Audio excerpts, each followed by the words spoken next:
Hayyee akkam jirtu kabajamtoota hordoftoota keenya kun chaanelii YouTube keessan Amboo Vaaniidha.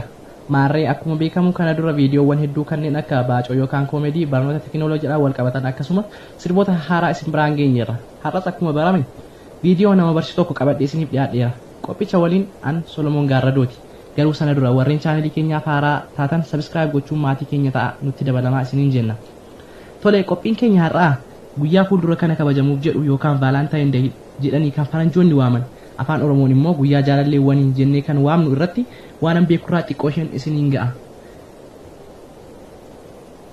Valentine Day guyyaatti addunyaan ijaan machooftu jennee waamuu dandeenya. Tokko ayyaanni kun halluu diimaan kabajama. Maaliif halluu diimaan kabajamaa? Ayyaanni kun biyya keenyatti waggoota muraasaan asitti kabajamuu jalqabus biyyoota guddatan keessatti umurii dheeraa lakkoofseera.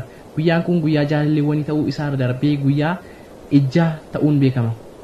Halluu diimaa guyyaa kana durbummaa qabdu guyyaatti uffata diimaa uffattee siree diimaa irratti akkasumas uffata siree ansoolaa diimaa irratti ulfina yookiin durbummaa ishee guyyaatti jaalallee isheef kennitudha. Sababni uffanni ishee fi uffanni siree yookiin ansoolaan halluun isaa diimaa ta'eef shamarreen kun dhiiga durbummaa ishee argitee akka hin naaneefidha.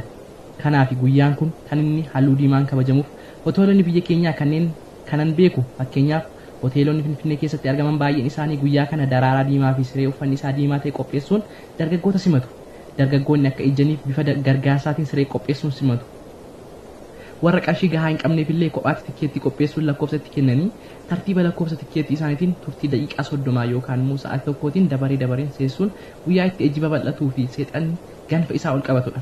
Kanaaf guyyaan kun walumaa galatti guyyaa addunyaan ijaa machooftuu fi guyyaa itti dubartoonni ulfina isaanii itti gatan ta'uu kan ta'u.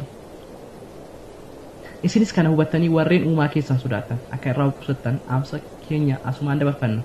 Waan beeku isiniin gahuun dirqama namummaati. Maarree isinis viidiyoo kana share gochuun hiriyoota keessaniin ga'a. Akkasuma chaanelii keenya subscribe gochuun itti dabalama nu gargaara isiniin jenna.